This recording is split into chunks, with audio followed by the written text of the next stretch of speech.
Chapter 9 of Rebel with a Cause, Mark Twain's Hidden Memoirs.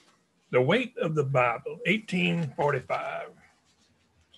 Later, in 1845, Hannibal merchant William Owsley, a neighbor of ours, shot and killed Samuel Smarr, a local rancher who had threatened him.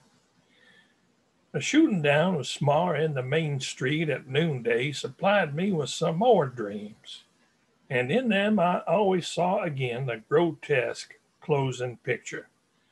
The great family Bible spread open on the profane old man's breast by some thoughtful idiot, rising and sinking to the labored breathings and adding the torture of its leaden weight to his dying struggles.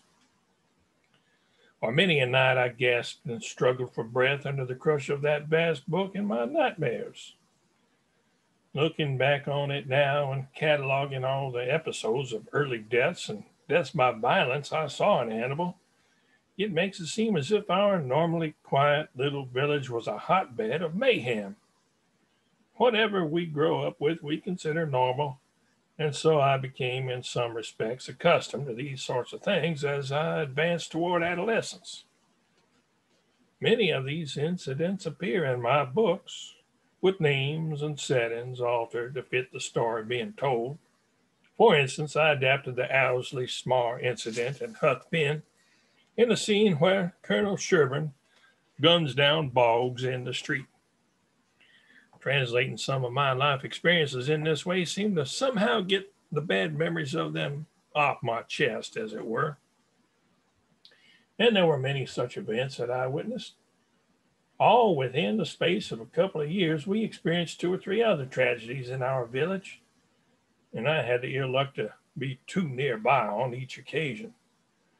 There was the slave man who was struck down with a chunk of slag for some small offense.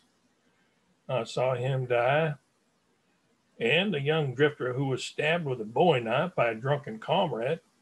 I saw the red life gush from his breast. And I have never been able to forget the sight of the rowdy young brothers and their harmless old uncle. One of them held the old man down with his knees on his breast, while the other tried repeatedly to kill him with an Allen revolver, which wouldn't go off. I happened along just then, of course.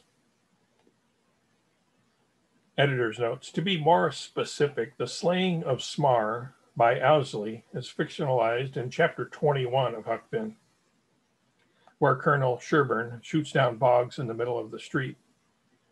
Recasting events from his youth seemed to be Twain's way of cauterizing the emotional wounds they had imprinted upon his psyche.